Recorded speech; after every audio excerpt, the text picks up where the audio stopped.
Ratusan warga Pasar Banyuwangi Kota yang direlokasi di seputar Gedung Wanita Paramita Kencana dengan alibi revitalisasi layak mengelus dada seraya menguji kadar kesabaran. Mengingat hingga kini belum ada kepastian kapan akan dimulainya. Sementara jarak antara revitalisasi dengan renovasi nyaris tak tersekat.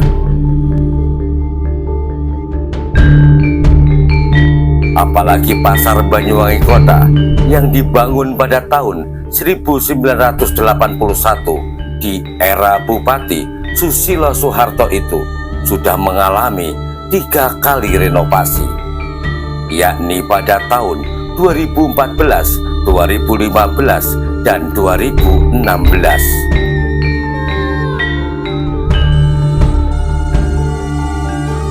Sehingga kini wajar jika memantik pertanyaan, benarkah Pasar Banyuwangi Kota akan direvitalisasi atau sekedar renovasi demi dan atas nama politik anggaran? Berikut ulasannya.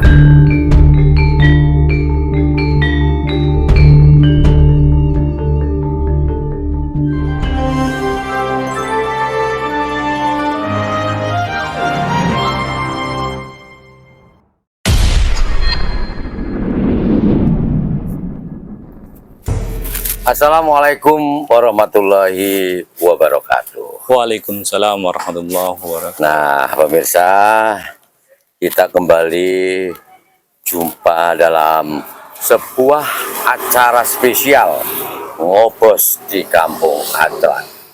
Bung Andi, kita kan masih ingat, ternyata ngobos itu dan Atrak sama-sama memiliki sebuah akronim. Ya. Nah, kalau ngobos, ngopi bareng, obrolan santai. Sedangkan Atrak, aliansi cendekiawan dari kampung. Artinya apa? Ini menyiratkan bahwa orang-orang kampung itu orang-orang hebat, orang-orang berintelektual, dan orang-orang berintegritas. Kan itu ya. Iya, menciptakan suatu ini kan sebuah dialektika, Bung Dan. Dialektika. Ya. Kita berdiskusi, kita membedah satu ruang lingkup permasalahan. Itu kan kalau orang-orang pintar itu kan dapat mengambil poin. Ya, di mana aja. Di mana aja, apapun itu. Nah, kita ini sebenarnya merupakan podcast jalanan. Artinya di mana-mana kita bisa. Iya, harapannya kan dapat mengambil satu sisi yang lain. Ya, betul. Sisi yang lain itu ibaratnya edukasinya ada, Bung Dani. Kritis untuk membangun juga kita sampaikan. Betul. Bahkan inspiratif, Bung Dani ya. Ya, untuk siapapun semua pihak, siapapun yang katakan menyimak podcast ini itu dapat mengambil poin-poin penting. Betul. Yang dapat menjadikan literatur pengembangan. Ya, referensi untuk mereka. Literasi yang dapat menjadikan referensi, sehingga para pihak yang katakan terinspirasi dengan podcast kita itu dapat mengembangkan yang lebih luas lagi. Ya, lebih dikembangkan lagi. Betul. Oke, Bung Andi, di Kampung Atrak itu ada sebuah kebiasaan. Kebiasaan itu mengandung nilai-nilai filosofi, yaitu ngopi. Nah, ngopi itu kan ngolah pikir. Kenapa? Karena dengan ngopi sambil bahasa kita tidak ada ngokop kopi, yang ada menyeruput kopi. Dengan ngopi kita akan muncul inspirasi baru. Apalagi ngopi di pagi hari, Bung. Betul. Nah, kita mengawali kegiatan. Tapi kita di senja hari ini, kebetulan ini di Pasar Banyuwangi. Ritme badan kan menurun. Pada saat pagi, kemudian siang kita ritmenya aktif. Ya. Ini menurun. Jadi perlu ngopi. Biar penyar. Lagi. Oke, kita ngopi dulu. Ayo, bener nih. Nah, pemirsa, ini gaya kami di Kampung Atrak ngopi, yaitu ngolah pikir. Siap, bener nih. Apa yang kita diskusikan? Nanti seperti yang tadi sudah kita dengar bersama narasi di opening ya, bahwa kita saat ini ada di pelataran Pasar Banyuwangi Kota, Pasar Kota atau Banyuwangi Kota. Ini kan ada rencana konon adalah hendak direvitalisasi. Revitalisasi. Seperti yang kita lihat, ini bangunan-bangunan ini kalau kita memaknai revitalisasi, ini hanya dibongkar saja bagian depan ini ya, bagian depan. Kalau kita memaknai istilah revitalisasi, ini ada sumber suku kata. Ya. Ini kan diawali dengan vital. Ya betul. Revitalisasi vital. Vital. Suku katanya Suku awal kata itu utamanya. vital. Nah, vital ini bisa kita maknai bahwa sesuatu yang sangat vital. Betul. Nah, kalau kita tambah kemudian sasi menjadi revitalisasi, artinya membangkitkan kembali dari yang semula vital, mungkin alat vitalnya yang mungkin impoten, maksudnya dalam tanda kutip ya, apakah itu vitalitasnya yang mungkin lumpuh, itu dibangkitkan dengan cara revitalisasi, artinya membangkitkan kembali supaya ada sebuah gairah atau aktivitas. Nanti mohon pemirsa jangan diartikan lain loh, kita bicara alat vital, berarti itu sesuatu yang vital gitu loh di sini. Vitalitas, ya. Vitalitas itu kegiatan gitu. Nah, kaitannya dengan pasar, Bung Andi ya. Setelah tadi kita menemukan sumber suku kata dari vital. Ternyata di situ adalah sesuatu yang lumpuh, impoten, atau tidak bergairah. Kemudian digairahkan kembali, dibangkitkan kembali. Kira-kira penyematan untuk pasar Banyuwangi dengan revitalisasi ini cocok nggak menurut Bung Andi? Ya, kalau dalam bahasa pembangunan itu kan ada terminologi yang berbeda memang. Katakan kita menggunakan revitalisasi dengan rehabilitasi atau renovasi, Bung Dani. Benar kata Bung Dani tadi, kalau revitalisasi itu tadinya yang tidak berfungsi, ukurannya konstruksi itu kan salah satunya adalah fungsi ya, function gitu kan. Artinya membangun sesuatu yang tadi tidak berfungsi menjadi fungsi, atau fungsinya tadi mati menjadi fungsinya jalan. Impoten lah katakan. Ya. Jadi vital itu memang kata dasarnya vital. Mungkin bisa juga kalau Bung Deni tadi menganalogikan seperti itu. Artinya sesuatu yang tidak bangun menjadi bangun. Betul. Yang lumpuh menjadi yang bangkit. Lumpuh menjadi bangkit. Artinya dapat vitalitas ya. Artinya kekuatannya atau fungsi daripada satu bangunan itu dapat difungsikan kembali, yang tadinya mati dapat dihidupkan. Tapi kalau kita bicaranya rehabilitasi, sesuatu yang katakan sudah berjalan, tapi mungkin direhab, artinya diperbarui. Itu mungkin rehabilitasi. Atau bisa dimaknai juga renovasi, merenov, merubah bentuk, merubah arsitektur. Itu seperti itu. Tapi kalau revitalisasi itu maknanya lebih luas, karena unsur-unsur kajiannya itu harus lebih komprehensif, karena ini menyangkut masalah, katakan masalah sosiologi, masalah antropologi, kajian-kajiannya itu kalau revitalisasi lebih panjang, apalagi menyangkut masalah pasar ya. Kalau pasar itu ibaratnya masyarakat yang terdampak atau masyarakat yang tadinya katakan memfungsikan dari areal kawasan pasar, itu apabila terjadi katakan pembangunan seperti ini, itu kajiannya udah harus jauh sebelumnya, Bu Dani. Apalagi ini menyangkut masalah yang disangkut pautkan, ada bangunan cagar budaya misalkan juga ya. Kemudian ada masyarakat yang terdampak. Kemudian ada bagaimana setelah dia lakukan revitalisasi itu aspek tujuan atau aspek goal settingnya itu seperti apa? Itu sudah tertuang dalam pokok-pokok kajian dan analisa, Bung Deni. Jangan kan gitu. Kita bicara untuk cagar budaya saja. Contohnya pasar ini dianggap cagar budaya. Sehingga menurut konsep yang saya lihat, konsep arsitektural atau konsep fasad, konsep bagian depan dari sebuah pasar ini dipertahankan. Katanya cagar budaya. Katanya cagar budaya. Kalau kita bicara rangkaian cagar budaya itu kan panjang sekali, Bung Dani ya. Memang ini kawasan cagar budaya. Tapi unsur-unsur kalau kita bicara hukum itu ada tempus, locus, dan delicti. Artinya kalau ini bangunan cagar budaya ditetapkan sebagai bangunan cagar budaya, itu harus memenuhi katakan cerita sejarah. Ya, masa tempus, kurun waktunya. Waktunya.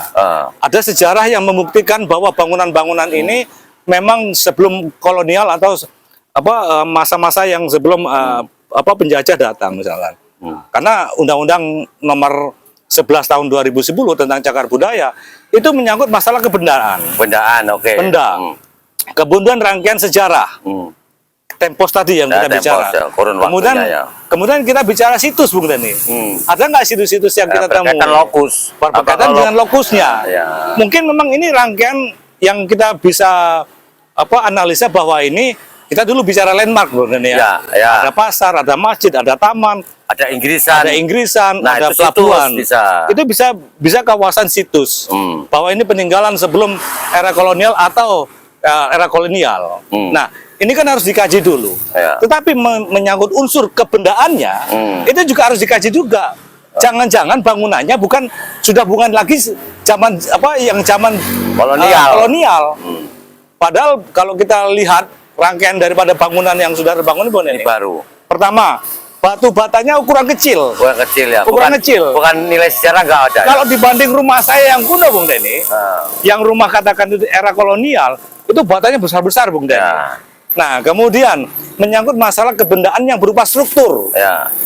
Strukturnya kalau dulu penebalan sebagai penguatan rumah itu adalah kolom yang dibesarkan, Bung Deni. Karena belum ada besi begel. Untuk penguatan kolom atau struktur. Kalau kita lihat, Bung Deni, ini saya lihat amati, itu ada besi begelnya. Berarti baru. Baru. Oke, Bung Adi, besi begel baru. Sekarang saya membaca sebuah literasi ya, bahwa pasar kota atau dikenal ini pasar Banyuwangi Kota ini dibangun pada tahun 1981. Kalau tidak salah, itu era bupatinya itu Susilo Soeharto. Susilo Soeharto kita tahu bahwa beliaunya ini berkuasa di Banyuwangi ini antara tahun 1978 sampai 1983. Berarti era Orde Baru. Era Orde Baru. Kok bisa dikatakan situs cagar budaya? Tahun 80-an. Nah, kemudian pasar ini kiri kanan ini mengalami renovasi 3 kali. 2015. Kemudian yang ketiga 2016. Itu kalau nggak salah bupatinya era Abdullah Aswar Anas. Nah, itu pun renovasi itu ke depan ini tetap wajah lama, hanya di belakang aja bangunan belakang. Nah, artinya ketika ini dihubungkan dengan cagar budaya sama sekali tidak matching. Dulu ada cagar budaya yang sifatnya lebih melekat kolonial, Bung Deni. Contohnya bangunan ini Gedung Juang. Artinya di luar pasar kan? Di luar pasar. Nah, tapi masih kawasan sejarah. Di sini ada beberapa cagar budaya. Satu itu Gedung Juang. Cuma dirubah menjadi gedung seni. Betul. Malah dirubah wajah aslinya peninggalan sejarah. Dibongkar semua ya. Dibongkar. Dirias menjadi gedung seni. Betul. Kemudian di belakang sana, kantor penerangan juga ada, Bung Deni. Yang jauh sana itu justru dibongkar, padahal itu lebih situs lagi. Kalau nggak salah udah menjadi SHM ya. Iya itu. Justru malah dimiliki pribadi. Aneh juga kantor penerangan. Padahal bekas kantor penerangan. Aset pemerintah ya. Dan bangunannya itu lebih cenderung bangunan kolonial. Dan ibaratnya kalau dulu lihat lantainya aja udah benar-benar lantai sejarah itu. Tapi hilang semua. Bongkar habis. Beralih kepemilikan ya. Betul. Dari aset daerah menjadi milik pribadi. Betul. Lalu ada lagi, Bung Neni. Gedung di depan PLN yang ada pohon besarnya itu. Yang ada pohon besarnya. Ibaratnya itu kan benar-benar situs sejarah itu. Kemudian lekuk-lekuk besi daripada besi tempatnya. Itu kan juga membuktikan ada bendanya, ada tekel atau lantainya. Dan itu murni peninggalan sejarah. Dan itu murni sebagai cagar budaya. Kalau itu justru hilang semua. Belakang ada Inggrisan. Betul. Kalau itu pasti. Dan itu prasasti bagi sekarang utuh. Nah, timbul pertanyaan, kenapa fakta-fakta itu terbalik atau dibalik? Dari yang semula memang betul-betul situs itu peninggalan sejarah sebagai bagian daripada cagar budaya, itu dilenyapkan, bahkan berganti milik dari personal, menjadi SHM pribadi. Yang kemudian bangunan pasar ini yang notabene itu dibangun pada Orde Baru tahun 1881 dianggap cagar budaya. Nah, kembali ke istilah revitalisasi sekarang, tepat enggak pemerintah daerah Kabupaten Banyuwangi ini menyuguhkan sebuah konsep dengan istilah revitalisasi yang dari suku kata vital tadi itu, yang semula impotensi atau lumpuh atau tidak berfungsi, kemudian difungsikan atau dikirakan kembali. Menurut Bung Andi gimana itu? Ya, kalau itu ibaratnya tidak berfungsi kemudian difungsikan, kalau pasar ini kan sudah berfungsi sebenarnya. Bahkan pedagang udah nyaman, itu kan udah nyaman. Katakan memang ada kapasitas dari pedagang-pedagang yang katakan di pagi hari ataupun di sore hari itu kan berdagang sampai di trotoar, sampai di jalan, tidak tertampung. Dan nyaman mereka kan? Sebenarnya Ya. nyaman mereka itu. Tapi katakan ini sebagai suatu kata revitalisasi yang disematkan dalam pembangunan pasar, ya saya rasa kurang tepat. Kalau bicara renovasi atau rehabilitasi itu masih tepat. Kemudian kalau mereka mengatakan ini adalah perubahan yang sangat signifikan sebagai ide-ide kita pada waktu, kenapa sih nggak dijadikan landmark sekalian? Betul. Menata sebagai konsep dan ide yang sangat besar, keterkaitan antara masjid, taman Taman Sri Tanjung, terintegrasi. ada mall kebijakan, mall publik, kemudian ada pasar, ada Inggrisan, ada taman Belambangan. Sebenarnya ini landmark yang sangat menarik. Makanya itu kita itu sampai mempertanyakan bagaimana konsep daripada revitalisasi itu tadi. Jangan-jangan kajiannya juga nggak ada, Bung Dani. Oh gitu ya. Hanya ibaratnya seloro pengen membangun, tapi tidak kuat dalam konsep dan ide, ataupun dalam rangkaian katakan itu sebagai penelitian bagi dampak-dampak masyarakat yang telah beraktivitas di areal ini, apalagi pelaku-pelaku pasar. Revitalisasi pasar itu kan menyangkut hajat hidup orang banyak, Bung Dani. Menyeluruh gitu. Menyeluruh dan rangkaiannya banyak masalahnya. Ada di situ orang yang menggantungkan tiap harinya sebagai pendapatan. Bahkan katakan mereka berpindah, mereka kehilangan market, kehilangan pelanggan, kehilangan semuanya, Bung Dani. Dan itu rentan miskin, rentan dimiskinkan. Justru artinya terbalik dari pengertian revitalisasi itu sendiri ya. Iya, terbalik. Ya. Mereka ini, apalagi ini tidak jelas ya, kapan dimulainya, kapan starting sampai akhir penyelesaiannya, kapan operasinya. Masyarakat di sini pun yang di jalan pasar tidak mendapat penjelasan apapun. Ya. Kapan dimulainya? Bahkan ini katanya udah berjalan sekian bulan, udah 8 bulan. 8 bulan. Semenjak pembongkaran awal ini. Padahal janjinya maksimal 1 tahun clear. Betul. Bisa kembali lagi ke stand-stand masing-masing. Betul, apalagi menelan biaya yang sedemikian besar. Oke, Bung Adi, Gitu kan. kita minum Wah, dulu, Bung kayaknya Adi. lebih harus Biar serius. tanpa penyar, Bung Adi. Betul. Padahal dengan ngopi kita ngolah pikirnya semakin asik gitu loh. Betul, Bunda nih.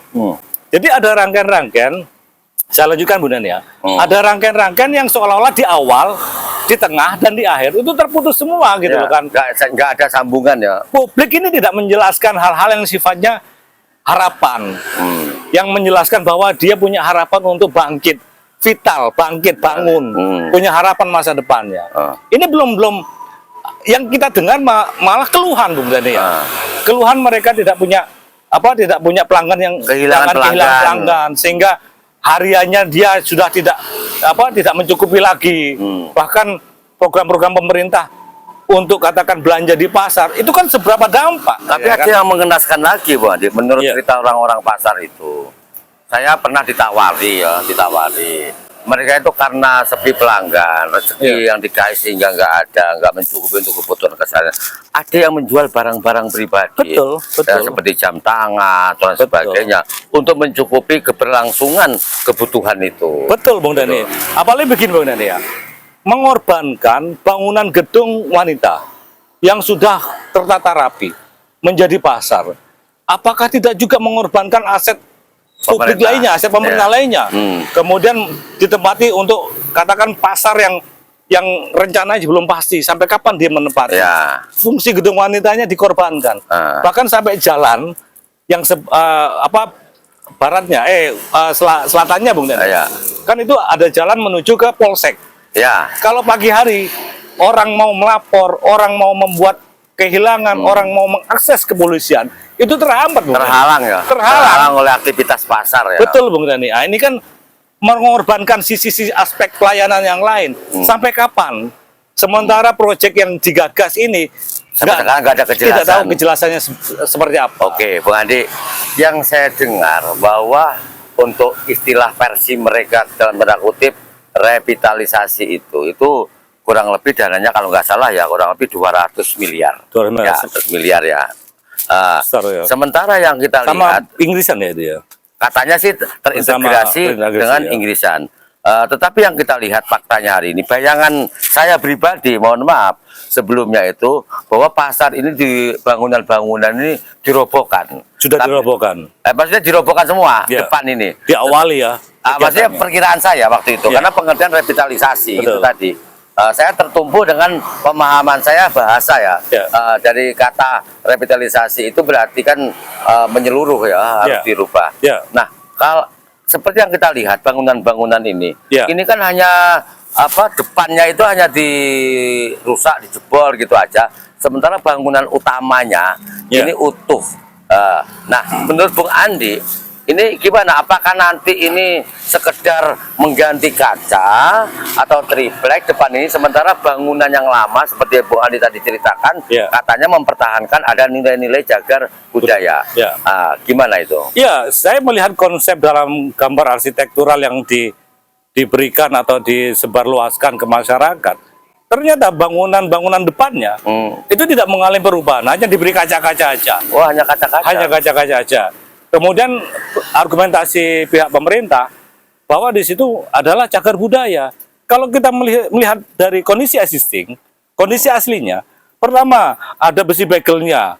Bisa dalam arti bukan cagar budaya, Iya. karena ada besi betonnya di situ. Nggak ada Itu nilai sejarahnya lah. nggak ada nilai sejarah. Kemudian batu bata yang bukan Batu kecil biasa itu ya. kecil-kecil, lebih terbukti di kampung-kampung saya, Bung Denny. Batanya besar-besar dan itu memang punya nilai sejarah gitu kan. Artinya kalau Bung Andi menyatakan bahwa sesuai dengan gambar desainnya itu bahwa bangunan depan dipertahankan, terus hanya mengganti kaca-kaca baru. Iya. Apa bedanya dengan renovasi sekarang ini? Iya, artinya konsep revitalisasi itu sebetulnya bukan revitalisasi, Renovasi tapi mungkin lebih cenderung ke renovasi atau rehab aja ya. rehab aja. Kan harusnya kan membuat konsep revitalisasi yang dimaksudkan itu komprehensif, Bung Dani ya. Dari itu tadi, kalau berpendapat kalau ini bahwa ini cagar budaya, Anda membuktikan analisanya bahwa ini bangunan sejarah. Ya mungkin kalau bangunan utamanya itu mungkin bisa jadi ya, yang bangunan hanya utama Ya, aja. yang Tapi perkantoran pasar itu. sayapnya mungkin enggak. Mungkin tahun 80-an lah ya tadi yang Ya 81 itu. sudah dirilis di media sosial itu kan tahun 80-an ya. Ya. Ya saya memang membuktikan kok ada bekelnya, kemudian keramiknya juga bukan keramik tempo dulu, Bung Dani ya. Keramik baru. Kemudian misalkan ada unsur kebendaannya itu hal-hal yang sifatnya fasad. Fasad itu tampilan secara bagian depan, Bung Dani. Itu biasanya ada seperti ukir-ukiran yang melambangkan zaman kolonial. Zaman saat itu ya. Zaman saat itu. Ini kan kayu-kayunya juga kayu baru. Saya lihat plafon-plafonnya juga kayu baru, Bung Dani. Iya. Kalau kayu yang mudah dimakan teter itu ya. betul, kayu cenceng katanya. Kayu Apa? cenceng. Kayu-kayu albasia, kayu sengon itu ya. Artinya kalau memang atap atau plafonnya itu kayu-kayu zaman kolonial minimal, strukturnya itu struktur blandar loh, Bung Dani. Ya. Orang mengatakan dulu bangunan blandar. baru itu. Blandar itu ibaratnya ada kayu yang sangat Besar mestinya ya. kayu besar, Kayu utama lah. kayu utama yang ibaratnya sudah meras seperti batu, Bung Dani. Unsur-unsur itu yang bisa dikatakan bahwa itu cagar budaya. Saya nggak tahu penelitiannya ini ada apa enggak. Jangan-jangan sifatnya yang dikatakan cagar budaya, tetapi ternyata analisanya tidak ada. Nah, Bung Andi, rangkaian ilmiahnya tidak iya, ada. kaitannya itu. Kita 2 tahun lalu sebenarnya kan bicara landmark ya. Betul, landmark. Sebuah konsepsi pasar, ini semua total dihabisin, dibangun baru, bertingkat, dengan ini tujuannya untuk ikon. Betul. Karena ini jantung kota. Betul. Wajah kota itu harusnya seperti itu ya. Bukan seperti mana. Kemudian dari titik pasar ini itu terintegrasi langsung. Nah, di sini ada beberapa tempat yang bisa dihubungkan Ya. yang memiliki cagar budaya. Betul, ya Bung Dani. dan nilai sejarah. Pertama, Taman Belambangan. Betul. Taman Belambangan dulu kan alun-alun, Ya. dan nilai sejarahnya.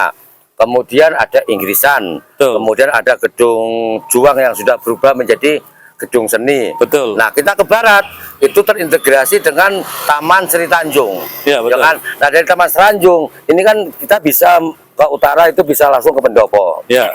Kemudian bisa ke Masjid Baitur Rahman, bisa dibuatkan semacam jembatan layang. Betul. Nah, ini baru akan Atau menimbulkan underground. ikon Ya. atau bawah tanah. Ya. Nah, faktanya ini kan hanya terhubung Inggrisan.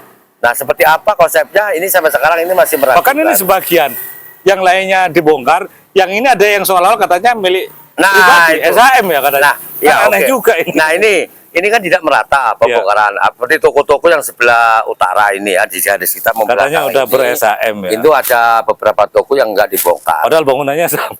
Nggak tersentuh dengan bangunan sama, Ada pembagian keanehan sama, tapi katanya informasi bahwa itu udah SHM. Iya betul. Siapa yang bermain ini? Iya pasti ada yang bermain lah. Nah, ini kira-kira Abdul nggak ini pemerintah ini Ya, dalam makanya. membuat pembangunan ini?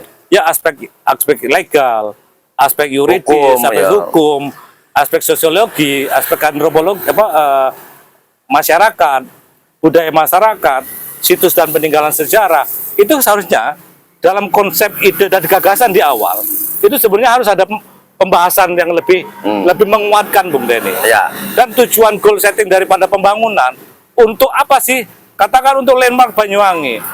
Ini sebagai kota yang unik, Bung Denny ya. Ya. Tidak ada kota-kota yang seperti Banyuwangi ini mengumpulkan beberapa kegiatan sampai ke BOM ya. Tersentral ya. Tersentral seperti ini. Tapi sayangnya hal-hal seperti ini tidak terkonsepkan secara menyeluruh. Integralistik gitu kan. Asal-asalan aja. Asal-asal sebagian sepotong-sepotong atau mungkin hanya sekedar proyekan saja mungkin.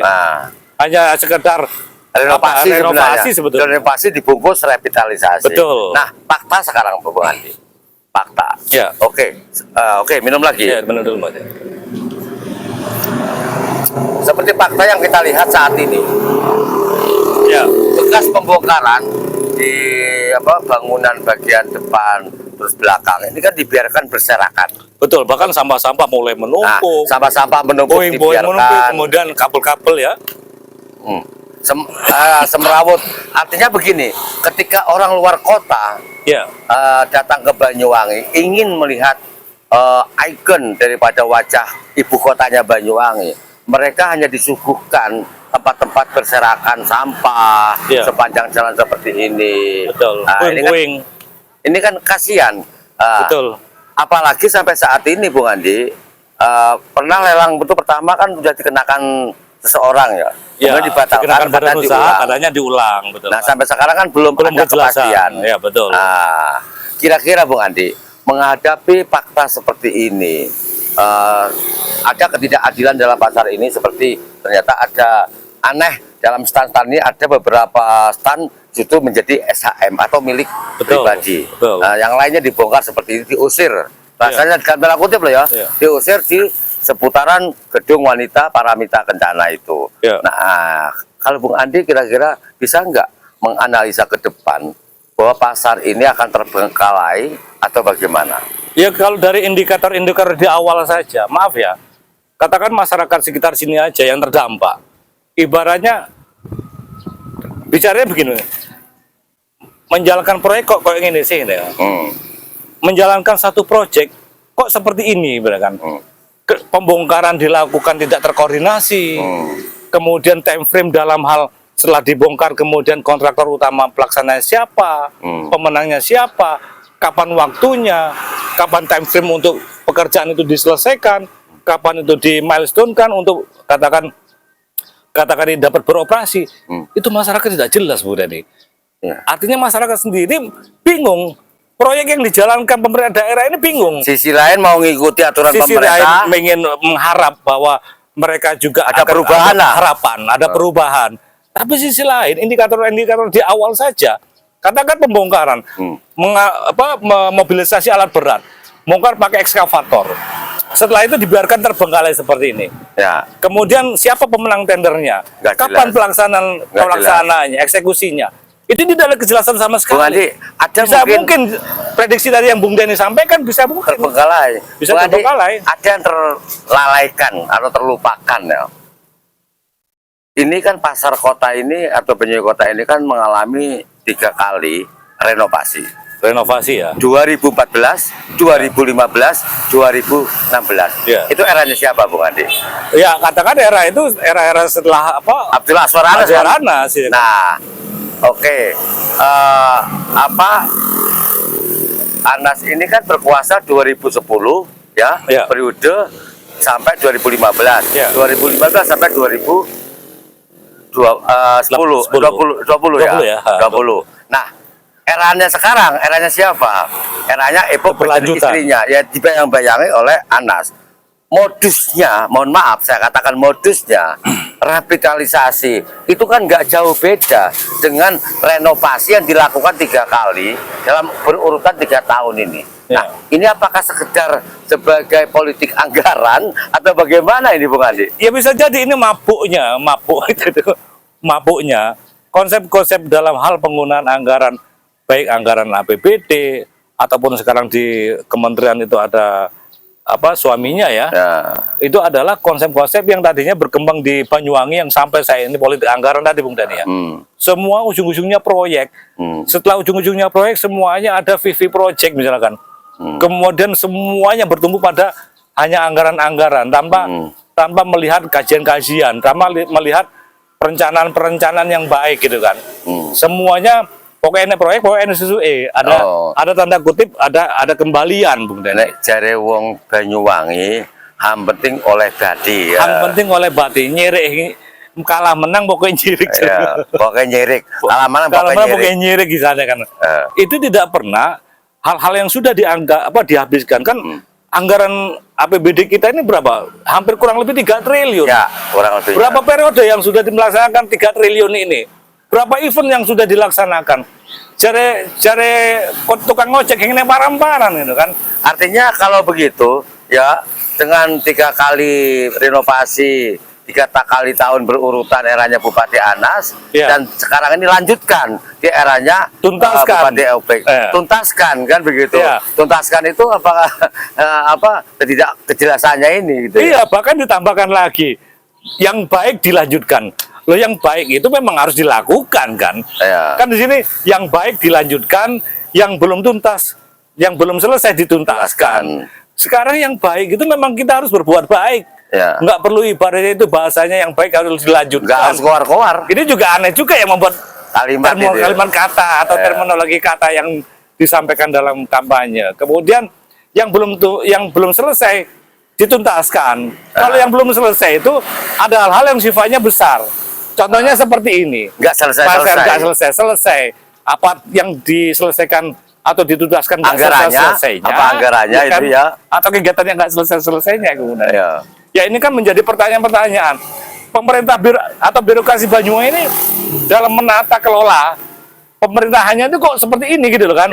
Kalah dengan slogan istilahnya dengan guyonan orang pasar kemudian ini ya. Akhirnya gini, jargon-jargon yang dibuat pemerintah daerah ini akhirnya menjadi jargon-jargon recehan. Betul. Jargon-jargon murahan. Karena hanya jargon tapi nggak ada dibuktikan secara nyata, dilakukan secara nyata. Indikator awal ini kan juga bisa dikatakan suatu bukti ya bukan ya. Indikator awal dalam menyusun proyek mulai dari dari ide kan konsep, kemudian didefinisikan, kemudian akan dieksekusi, kemudian akan beroperasi. Kita nggak mendengar semuanya ini. Tapi gini, kalau saya ambil dari file gudang kata-kata di Kampung Aclak ini bahwa dari beberapa kali itu perlu jargon berganti jargon untuk menutupi jargon lama dibuatkan jargon yang baru. Sementara masyarakat kan diem, membisu. Ada sebuah istilah di Kampung Aclak itu menang cacak, kalah cacak. Jadi merubah ikon jargon-jargon ini jargon baru yang akhirnya tidak berkesudahan jargon ini. Ibaratnya ya sama lah, proyek-proyek lain-lain itu sama. Sampai kapan revitalisasi irigasi terus sampai nggak ada ujungnya Bung Deni. Kemudian perbaikan jalan terus berusaha, apalagi paving di Blambangan ini, paving baru yang baru dibangun dibongkar. Padahal undang-undang konstruksi itu umurnya harus 10 tahun. Nah sekarang itu bulan nggak sampai hitungan tahun, 10 tahun dibongkar kembali. Nah ini kan melanggar undang-undang. Apalagi anggarannya nggak masuk akal. Ganti paving 1, berapa miliar gitu kan. Ya seperti ini penyempitan jalan ini baru semua, nggak ada guna. Ini kan lebih baik dikasihkan untuk mengentas kemiskinan lebih baik daripada dibuang sia-sia. Nggak sampai 10 tahun ya, ini seperti yang kita duduki saat ini. Duduki berarti kita kuasai. Semua trotoar di Banyuwangi ini dibangun gak ada 10 tahun hancur semua ibaratnya karena penggunaan pakai keramik itu Bung Dani. Lip service hancur semua. Iya, lip service. Iya. Oke, Bung Andi, sebelum saya sudahi, mungkin ada pesan-pesan agar pemerintah ini lebih proaktif peduli untuk peningkatan dan pemberdayaan perekonomian rakyat. Iya, benar. Epok ini jadi selama jadi bupati kan seringkali membuat jargon semua lini naik kelas. Nah, sekarang kopi kita pun saat ini naik kelas. Yang biasanya itu di emperan, sekarang di meja. Nah, kita minum pun juga naik kelas. Ya, betul. Kan tidak sederhana itu kan. Betul. Oke, mungkin ada pesan supaya bupati dan pemangku kepentingan lebih proaktif peduli kepada masyarakat. Silakan Bu Andi. Ya, podcast Bung Dani ini kan ibaratnya kita mengajak dialektika, membangun keilmuan agar masyarakat itu dapat katakan mengontrol, mengawasi, kemudian memberikan kritik dan saran kepada pemerintah Banyuwangi. Pemerintah Banyuwangi ini setidaknya dalam hal menjalankan proyek itu bukan hanya menjalankan proyek hanya politik anggaran yang tadi dibilang Bu Dani, hanya sekedar politik anggaran, tetapi landasan pondasinya, jargon-jargonnya yang dipakai harus ada kajian. Harus itu kemudian ada kajian, ada perencanaan, ada ide gagasan yang benar-benar dikaji, menetapkan ini sebagai katakan konsep cagar budaya. Kalau kita tanya, kalau kita amati, apa benar ini kajian cagar budaya? Sementara pemohon kalau ibaratnya mengajukan dokumen PBG Bung Dani, itu begitu kelihatan rumah lama yang melanggar, itu nggak boleh Bung Dani. Kalau pemerintah melanggar sendiri undang-undangnya. Nah, ini kan hal-hal yang dipertanyakan oleh masyarakatnya Bung Dani. Artinya peraturan itu memang difokuskan kepada kepentingan pemerintah itu sendiri. Artinya kalau pemerintah belum melanggar gitu Bung Dani. Ya, masyarakat kalau masyarakat harus aturan. Bagaimanapun pokoknya kita sing salah dikit kan. Ya itu kan nggak baik. Artinya ke depan hilangkan politik anggaran. Yang harus diperkuat sebenarnya ini kalau menyangkut masalah anggaran, kalau udah tahun-tahun terakhir ini Bung Dani, itu jor-joran namanya Bung Dani. Namanya furnitur, namanya pengadaan alat komputer dan segala macam, itu masih berulang gitu kan. Tidak ada hal-hal yang sifatnya konseptual, membangun dalam hal perencanaan yang berkelanjutan dan baik, sehingga yang dibangun itu sumber daya manusianya. Yang dibangun itu adalah konsep kekuatan ekonominya, konsep perdagangannya, konsep bagaimana membangun Banyuwangi katakan 10 tahun mendatang. Kita nggak punya grand design seperti itu. Yang tahunya hanya semuanya cuma proyek-proyekan, kemudian ada kembalian-kembalian, kemudian berjalan seperti itu, pejabatnya pada katakan menikmati dari kembalian-kembalian tadi. Kalau di masyarakatnya berjuang sendiri, masyarakat bangkit dalam ekonomi, itu berjuang sendiri, tidak ada dukungan gitu kan. Nah, hal-hal ini kan harusnya pemerintah yang mempunyai sumber daya keuangan, sumber daya SDM, punya semuanya. Harusnya kan lebih bisa dalam merangkai pembangunan. Tapi ya mungkin masyarakat itu pengen perubahan kali ya. Mungkin perubahan-perubahan ke depan itu siapapun bupatinya nanti harapannya tidak berjalan seperti yang kemarin. Berjalan yang lebih terkonsep, lebih baik, lebih membangun, lebih terlihat nyata bahwa Banyuwangi itu membangun gitu. Oke. Ya memang gini, dalam ironi politik anggaran itu yang prioritas utama itu adalah bagaimana untuk sekadar menghabiskan anggaran sendiri yang berbagi pada wilayah-wilayah tertentu. Betul. Gitu. Oke, pemirsa, mudah-mudahan ngobos di Kampung Aclak di senja hari ini di emperan pasar kota Banyuwangi ini bisa memberikan semacam membedah sebuah wawasan pemikiran kita sehingga kita tahu wawasan seperti apa yang bisa kita rekam ya. Dan kami dari podcast jalanan di Kampung Aclak ini akan terus bergulir bergeser di mana tempat yang memang layak untuk kami datangi untuk kita bedah untuk suguhan dalam ranah intelektual. Terima kasih. Wassalamualaikum warahmatullahi wabarakatuh. Waalaikumsalam warahmatullahi wabarakatuh. Terima kasih Bung Andi. Kita lanjutkan ngopi lagi.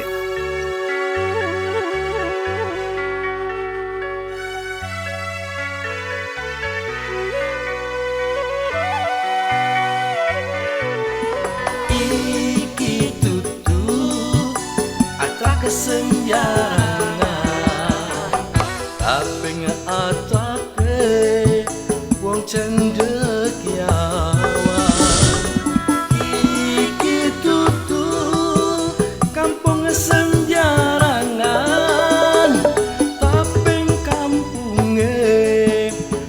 sendiri